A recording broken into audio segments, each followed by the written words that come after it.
یہ ہم سب کی خوش نصیبی ہے کہ اس کائنات کے پیدا کرنے والے نے ہم جیسے چھوٹے لوگوں کو یہ توفیق عطا فرمائی کہ ہم اپنی حیثیت اور بساط کے مطابق اس کا اور اس کے پیاروں کا ذکر کرنے کی محفل میں بیٹھے ہوئے ہیں۔ سب سے پہلے ہم دعا کریں جس مناسبت سے اس محفل کا اہتمام ہوا ہے، ہمارے چھوٹے بھائی حسنین سلمہ کے لیے اللہ تبارک و تعالی اس پیاری سی محفل کے صدقے میں، اپنے پیارے رسول کے طلبوں کے صدقے میں ان کی اور ان کے گھر والوں کی اور ان کی آنے والی نسلوں کی زندگی روشن فرمائے، اور ہم سب کو یوں ہی اپنے نبی کی یاد منانے کا موقع ڈھونڈنے کی توفیق عطا فرمائے۔ آپ کی والدہ کا ذکر آیا، ان کے لیے بھی دعا کرنا ضروری ہے۔ اللہ تبارک و تعالی اپنے رسول پاک صلی اللہ علیہ وسلم کے نالین مقدسین کے صدقے میں ان کی قبر کو روشن فرمائے، اور ہم سب کے جن کے والدین باحیات ہیں، اللہ تبارک و تعالی ان کو صحت و سلامتی عطا فرمائے، ان کا سایہ ہم سب پر سلامت رکھے۔ ظاہر ہے کہ بہت دیر ہو گئی ہے اور صبح بارات کا بھی، شاید بارات صبح ہے، آپ سب کو تیاری بھی کرنی ہے، اور میں کوئی باہر کا ہوں نہیں کہ میں آپ سے کوئی تقریر کروں گا، کچھ باتیں میں چاہوں گا کہ آپ سے کر لوں۔ اس سے پہلے آئیے ہم اور آپ انتہائی خشوع و خضوع اور ادب و احترام اور عاجزی اور انکساری کے ساتھ اپنے اور ساری کائنات کے مرکز عقیدت جناب احمد مجتبیٰ محمد مصطفیٰ روحی فدا صلی اللہ علیہ وسلم کی بارگاہ مقدسہ میں حج درود پیش کرنے کی سعادتیں حاصل کریں۔ اللہم صلی وسلم وزد وبارک علی سیدنا مولانا محمد طب القلوب ودوائها عافیت الابدان وشفائها نور الابصار وضیائها صلی اللہ علیہ وسلم۔ شاید آپ لوگوں کو معلوم نہ ہو، یہ حافظ محمود صاحب یہ یہاں کے بھی آپ مدرسہ رفیع العلوم ولیہ جو پرانا مدرسہ ہے وہاں کے بھی طالب علم رہے ہیں۔ جب ہم لوگ نازہ پڑھتے تھے تب آپ یہاں پڑھتے تھے، بہت چھوٹے چھوٹے تھے، اور سید سراواں شریف جب میں حاضر ہوا تو شاید کلاس میٹ تھے کیا وہ؟ ایسا مجھے یاد آتا ہے کہ یہ ہم سے سینئر رہے ہوں گے۔ حفظ کے بعد غالباً جب مولوی کی ابتدا کی تھی تو ہمارے کلاس میٹ بھی رہے کچھ دنوں کے لیے، ایسا لگتا ہے مجھے۔ تو خوشی ہے، اللہ تبارک و تعالیٰ انہیں بھی سلامت رکھے۔ چند اشعار سنیں۔ ہمیں وہ اپنا کہتے ہیں، ہم جیسے لوگوں کو، ہم جیسے چھوٹے اور معمولی لوگوں کو وہ جو مدینے میں رہتے ہیں، ہمیں وہ اپنا کہتے ہیں۔ محبت ہو تو ایسی ہو، ہے نا؟ کتنی بڑی بات، اتنے بڑے مجمع میں منبر پہ بیٹھنے والا اگر کسی کا نام لے لے کہ ان کی طرف سے شعر پڑھ رہا ہوں تو وہ بڑا خوش ہوتا ہے۔ ذرا سوچو، محشر میں جب خدا رسول کے لیے منبر لگائے اور وہاں کہہ دیں میرے حسنین کیسے ہو، کتنی بڑی بات۔ ہم جیسے لوگوں کو، گنہگاروں کو، خطا کاروں کو، سیاہ کاروں کو وہ اپنا کہتے ہیں۔ محبت ہو تو ایسی ہو، اور ہمیں رکھتے ہیں نظروں میں، ہمیں رکھتے ہیں نظروں میں، عنایت ہو تو ایسی ہو۔ ہمیں رکھتے ہیں نظروں میں، عنایت ہو تو ایسی ہو۔ وہ پتھر مارنے والوں کو دیتے ہیں دعا اکثر، وہ پتھر مارنے والوں کو دیتے ہیں دعا اکثر، لاؤ کوئی مثال ایسی شرافت ہو تو ایسی ہو، لاؤ کوئی مثال ایسی شرافت ہو تو ایسی ہو۔ وہ شعر سنے کہ وہاں مجرم کو ملتی ہیں پناہیں بھی جزائیں بھی۔ جزا کا مطلب کیا ہوتا ہے؟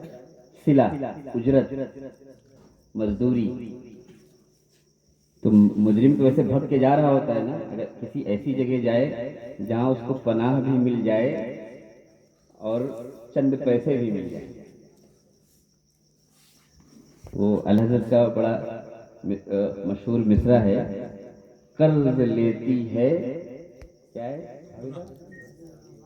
پرہیزگاری واہ، اور وہ ڈاکٹر اقبال کا وہ شعر ہے، نہ کہیں جہاں میں اما ملی، نہ کہیں جہاں میں اما ملی، جو اما ملی تو کہاں ملی، نہ کہیں جہاں میں اما ملی، جو اما ملی تو کہاں ملی، میرے جرم خانہ خراب کو تیرے عفو بندہ نواز میں، میرے جرم خانہ خراب کو تیرے عفو بندہ نواز میں، وہاں مجرم کو ملتی ہیں پناہیں بھی جزائیں بھی، مدینے میں جو لگتی ہے عدالت ہو تو ایسی ہو، مدینے میں جو لگتی ہے عدالت ہو تو ایسی ہو، بنا دیتے ہیں سائل کو، سائل مینس مانگنے والا جو سوال کرتا ہے، بنا دیتے ہیں سائل کو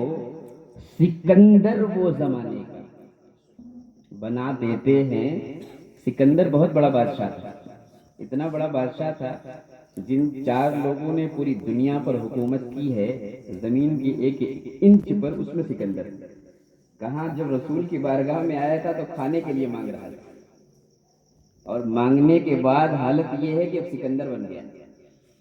بنا دیتے ہیں سائل کو سکندر وہ زمانے کا، کریمی ہو تو ایسی ہو، سخاوت ہو تو ایسی ہو، کریمی ہو تو ایسی ہو، سخاوت ہو تو ایسی ہو، زمین و آسماں والے بھی آتے ہیں غلامانہ، زمین و آسماں والے بھی آتے ہیں غلامانہ، حقیقت ہے یہی ناصر حکومت ہو تو ایسی ہو، حقیقت ہے یہی ناصر حکومت ہو تو ایسی ہو۔ ایک مرتبہ اور درود پاک پڑھیں، صلی اللہ علی النبی الامی وعلی آلہ وصحبہ بارک وسلم، صلاۃ و سلام علیک یا رسول اللہ۔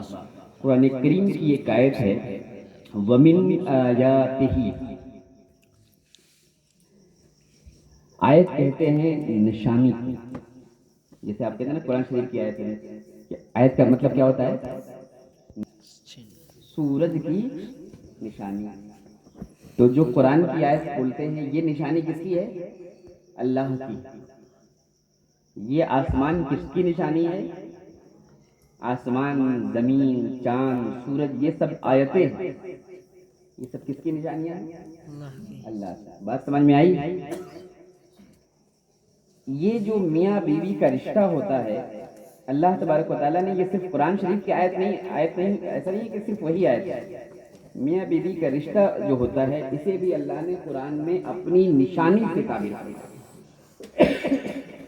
وَمِنْ آيَاتِهِ أَنْ خَلَقَ لَكُم مِّنْ أَنفُسِكُمْ أَزْوَاجًا، اللہ کی نشانیوں میں سے ہے کہ اللہ نے تمہاری ہم جنس بیوی پیدا فرما دی، جوڑا بنا دیا تمہارا۔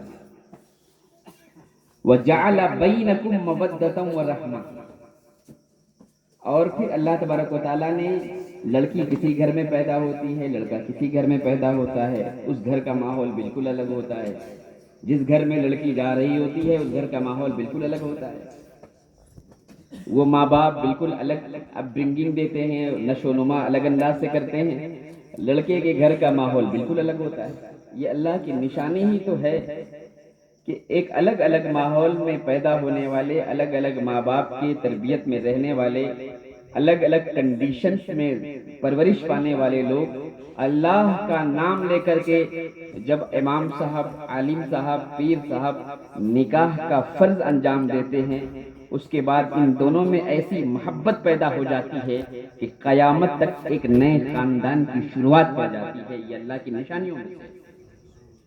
وَمِنْ آيَاتِهِ أَنْ خَلَقَ لَكُم مِّنْ أَنفُسِكُمْ أَزْوَاجًا وَجَعَلَ بَيْنَكُم مَّوَدَّةً وَرَحْمَةً۔ اللہ کی نشانیوں میں سے یہ ہے کہ اللہ تبارک و تعالیٰ نے تمہاری ہی جنس سے، تم بھی انسان ہو وہ بھی انسان، یہ کہتے ہیں کہ بنو نوع بشر سے ہی اللہ تبارک و تعالیٰ نے تمہارا جوڑا بنا دیا۔ وَجَعَلَ بَيْنَكُم مَّوَدَّةً وَرَحْمَةً، اور اللہ تبارک و تعالیٰ نے دونوں کے درمیان ایسی محبت پیدا فرما دی۔ إِنَّ فِي ذَلِكَ لَآيَاتٍ لِقَوْمٍ يَتَفَكَّرُونَ، سوچنے سمجھنے والوں لوگوں کے لیے، سمجھ بوجھ رکھنے والوں کے لیے اس نکاح میں، اس جوڑے میں، اس رشتے میں بہت ساری سوچنے کی باتیں۔ تو ہم ایک نکاح کی مجلس میں شریک ہیں، اور یہ نبی کریم صلی اللہ علیہ وسلم کا صدقہ ہے کہ اللہ کے رسول صلی اللہ علیہ وسلم نے ہمارے رشتے کی شروعات کو بھی نہایت پاکیزہ بنا دیا۔ پڑھے لکھے لوگ ہیں، آپ جانتے ہوں گے کہ الگ الگ دھرم میں نئے خاندان کی ابتدا کے الگ الگ رسم نبھائے جاتے ہیں۔ ہمارے طریقے، ہمارے خاندان کو جوڑنے کے طریقے، ڈھنگ رنگ رسم سب کچھ الگ ہے۔ اللہ تبارک و تعالیٰ نے اسلام جو تھا، اللہ کے رسول نے اس دنیا میں آخری جو تقریر کی، اس تقریر کو کیا بولتے ہیں؟ بہت سنا ہوگا آپ نے، اس تقریر کو بولتے ہیں خطبہ حجۃ الوداع۔ اس تقریر میں، اس اسپیچ میں، لاسٹ سرمن، تو ہمیں یہ کوشش کرنا چاہیے کہ جسے ہم نکاح کے نام پر کسی گھر کی بیٹی کو ہم لا رہے ہیں، ایک بہت بڑی قربانی ہوتی ہے باپ کی۔ جن لوگوں کے پاس بیٹیاں ہیں، جن لوگوں کے گھر میں بہنیں ہیں، جن لوگوں کے گھر میں یہ اللہ تبارک و تعالیٰ نے جنہیں اولاد اناث سے نوازا ہے، وہ تکلیف سمجھتے ہوں گے، درد سمجھتے ہوں گے جب ایک باپ اپنے جگر کے ٹکڑے کو، اپنی بیٹی کو اپنے سے الگ کرتا ہے، آپ کے حوالے کرتا ہے، آپ کے حوالے کرتا ہے، اس لیے کہ اب وہ بالغ ہو گئی ہے، اب تم اس کی ذمہ داری نبھا سکتے ہو، اب تم ایک پریوار چلانے کے لائق ہو۔ اچھا، ضروری بات یہ ہے کہ جب آپ رشتہ کرنا چاہیں تو کم سے کم رشتے کے بارے میں سیکھ لیں۔ مثال کے طور پر آپ موٹر سائیکل چلانا چاہیں، نئی موٹر سائیکل لے آئیں اور کسی ایسے آدمی کو دے دیں جس نے کبھی ڈرائیونگ کی نہ ہو، اس کو آپ نے کبھی موٹر سائیکل چلاتے ہوئے نہ دیکھا ہو، اس کو گاڑی دے دیجیے، تو اناڑی آدمی کو، نوسکھیا آدمی کو آدمی گاڑی نہیں دیتا۔ تو یہ گاڑی سے زیادہ اہم ہے کہ ایک زندگی آپ کے حوالے کی جا رہی ہے، ایک باپ اپنی بیٹی کو آپ کے حوالے کر رہا ہے، اللہ کے نام پر حوالے کر رہا ہے، تو آپ کی یہ ذمہ داری ہے کہ آپ یہ سیکھیں کہ اسلام میں بیوی کے کیا حقوق ہیں، آپ یہ سیکھیں کہ بیوی کے تعلق سے میرے اوپر کیا فرائض عائد ہوتے ہیں۔ آپ کو یہ جاننا چاہیے کہ ایک نیا خاندان بنانے کے لیے، ایک نیا پریوار بسانے کے لیے ہمیں کون سی چیزیں سیکھنے کی ضرورت ہے اور کون سے اللہ کے احکام ہیں جنہیں ہم پر عمل کرنے کی ضرورت ہے۔ جب آپ سیکھیں گے تو یاد رکھیے گا، آپس میں غلط فہمیاں نہیں پیدا ہوتی، آپس میں نا اتفاقیاں نہیں پیدا ہوتی۔ یہ اتنا مبارک رشتہ ہے کہ اللہ تبارک و تعالیٰ نے یہ آسمان بنا دیا، زمین بنا دی، چاند بنا دیا، سورج بنا دیا، سب کچھ بنا دیا۔ آدم علیہ السلام کے لیے جنت بھی بنا دی۔ ہم لوگ دعا کرتے ہیں اللہ جنت میں بھیج دے، اللہ تبارک و تعالیٰ نے حضرت آدم کو جنت میں پیدا ہی فرمایا، وہ جنت میں۔ اب جنت ایسی چیز ہے، ایسی جگہ ہے جس کے بارے میں قرآن کریم یہ کہتا ہے کہ ایسی ایسی نعمتیں ہیں جنت میں کہ کسی آنکھ نے اس کو دیکھا نہیں، کسی کان نے اس کے بارے میں سنا نہیں، اور کوئی آدمی کی سوچ بھی وہاں تک نہیں پہنچ سکتی جتنا اللہ نے جنت میں رکھ دیا۔ اتنی بڑی بڑی نعمتیں۔ آدم علیہ السلام بہت بے چین رہتے تھے جنت میں، پریشان رہتے تھے۔ اللہ نے پوچھا ہو، آدم یہ جنت ہے، یہ لوگوں کی تمناؤں کا مرکز ہے، مسلمان انسان زندگی بھر دعا کرتا ہے، سر رگڑتا ہے کہ مجھے جنت مل جائے۔ تمہیں تو پروردگار عالم نے جنت میں وجود بخشا ہے، ایسی جنت جہاں ہر نعمت میسر ہو، ہر فیسلٹی ہو، ہر طرح کی نعمتیں سامنے ہوں، جہاں دودھ کے چشمے ہوں، جہاں پھل لگے ہوں، جہاں چرند و پرند ہوں، جہاں خوشحالانیاں ہوں، ایسی جنت میں آدم کا دل نہ لگنے یہ تعجب کی بات ہے۔ پروردگار نے پوچھا، اللہ تبارک و تعالیٰ نے پوچھا، آدم نے کہا مولا اکیلا پن محسوس ہوتا ہے۔ کیا کہا؟ اکیلا پن محسوس ہوتا ہے۔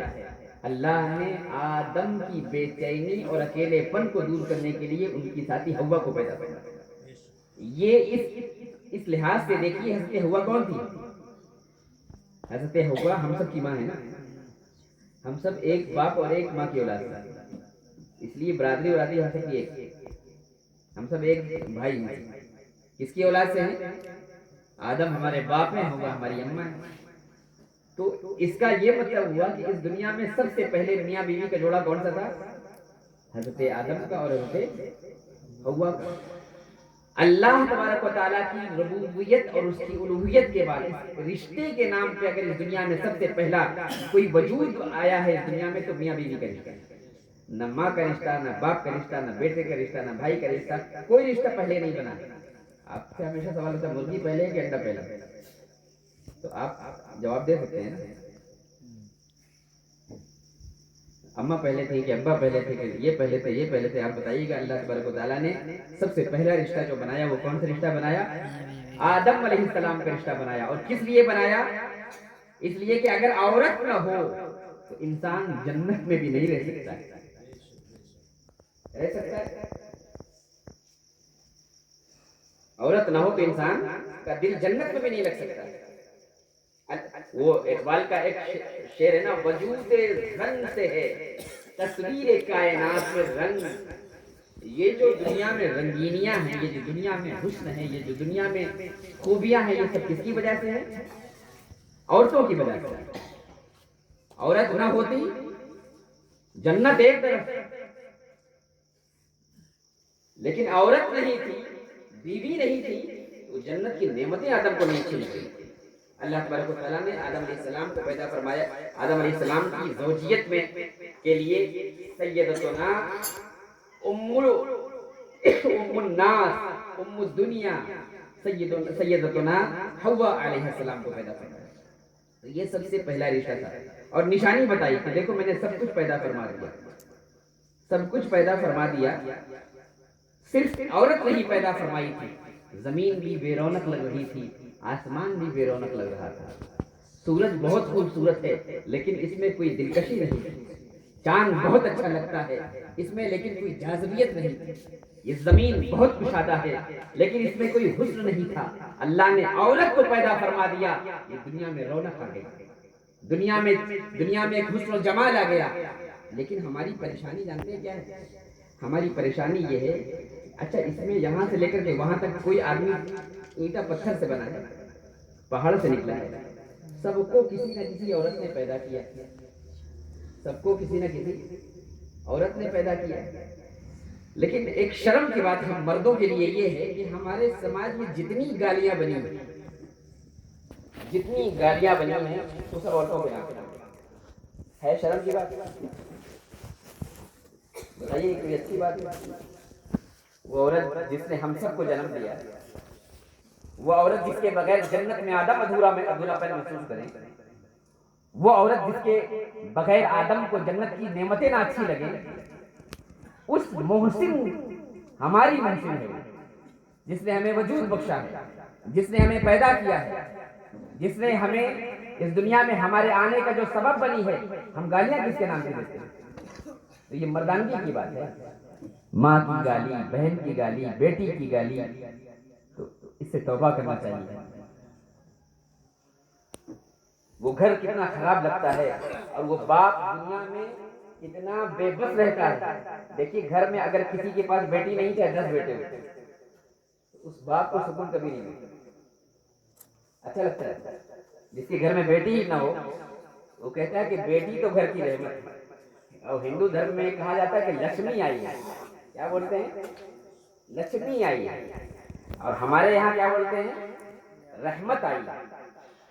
بیٹی کا مرتبہ یہ ہے کہ رسول کریم صلی اللہ علیہ وسلم نے فرمایا تھا، آپ دیکھیے ہم لوگ کیا کرتے ہیں، آج بھی ہماری عقیدت کا عالم یہ کہ جب ہم اپنے آقا پر درود پڑھتے ہیں، سلام پڑھتے ہیں، تو یہاں پہ خود کھڑے ہو جاتے ہیں، کھڑے ہو جاتے ہیں، یہ ہمارے ادب کی بات ہے اور کھڑے ہو جانا چاہیے۔ دیکھیے ایک چیز ہمیشہ دیکھیے، ایک چیز ہوتی ہے عمل اور ایک ہوتا ہے ادب۔ اللہ کے یہاں ادب کی بہت بڑی حیثیت ہے، عمل کی بھی بہت بڑی حیثیت ہے، لیکن اگر ادب نہ ہو تو عمل بھی بیکار ہو جاتا ہے۔ میں آپ کو ایک قاری اسلام الدین صاحب ایک واقعہ بتاؤں، بریلی شریف کی سرزمین ہے، اعلیٰ حضرت کے ایک بہت مشہور خلیفہ مبلغ اسلام مولانا عبدالعلیم صدیقی میٹھی علیہ الرحمہ و رضوان مدینہ کا سفر کر کے بریلی شریف آئے۔ بریلی شریف آئے، جب اعلیٰ حضرت کے دربار میں پہنچے، رشتے میں کیا ہوتے ہیں؟ مبلغ اسلام خلیفہ ہوتے ہیں، شاگرد ہوتے ہیں، اور اعلیٰ حضرت کیا ہوتے ہیں؟ استاد ہوتے ہیں۔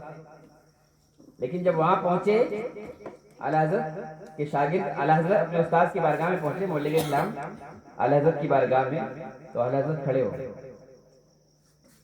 گئے۔ یہ ہوتا ہے عشق۔ جو سب سے قیمتی جبہ تھا ان کے پاس، جو سب سے قیمتی لباس تھا، جبہ تھا، اسے اٹھایا اور مبلغ اسلام کے قدموں میں رکھ دیا، پیروں میں رکھ دیا، اور کہا مولانا آپ تو اس زمین سے آئے ہیں، میرے پاس یہ سب سے قیمتی چیز ہے جو میں آپ کو دے رہا ہوں، میری تو حیثیت بھی نہیں ہے کہ میں اس سے بہتر چیز پیش کر پاؤں، اسے قبول فرما لیجئے، کیونکہ آپ کے قدم مدینہ طیبہ کی سرزمین پہ پڑے۔